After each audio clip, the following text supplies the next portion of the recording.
Today's question is, who is a Muslim?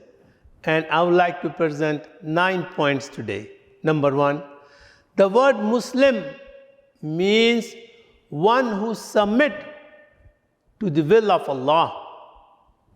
Number 2, this is done by declaring that there is no God except one God, and Muhammad sallallahu alaihi wasallam is the messenger of Allah subhanahu wa ta'ala.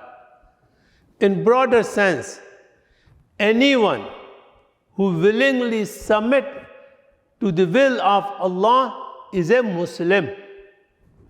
Thus, all prophets preceding the Prophet Muhammad sallallahu alaihi wasallam are considered and are Muslims. It should be noted that every child born in this world is a Muslim.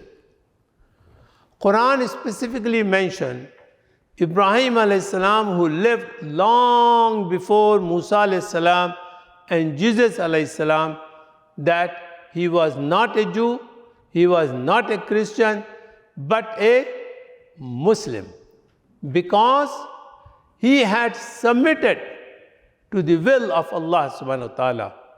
Number 7, thus there are Muslims who are not submitting at all to the will of Allah, and there are Muslims who are doing their best to live as an Islamic life. Number 8, one cannot judge Islam by looking at those individuals who have a Muslim name, but in their action they are not living or behaving as Muslim.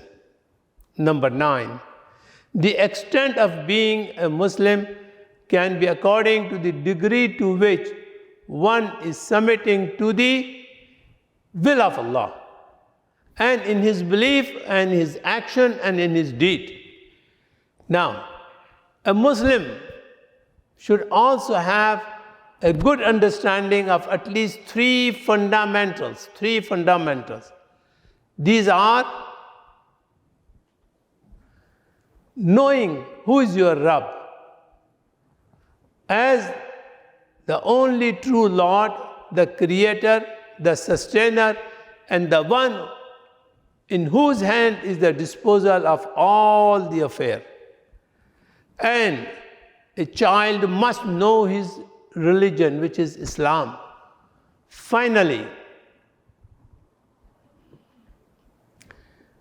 know that Prophet Muhammad sallallahu alaihi wasallam is the last prophet of Allah subhanahu wa ta'ala, and the last book which is revealed by Allah subhanahu wa ta'ala is the Quran. These are the 3 fundamental points that every Muslim should know.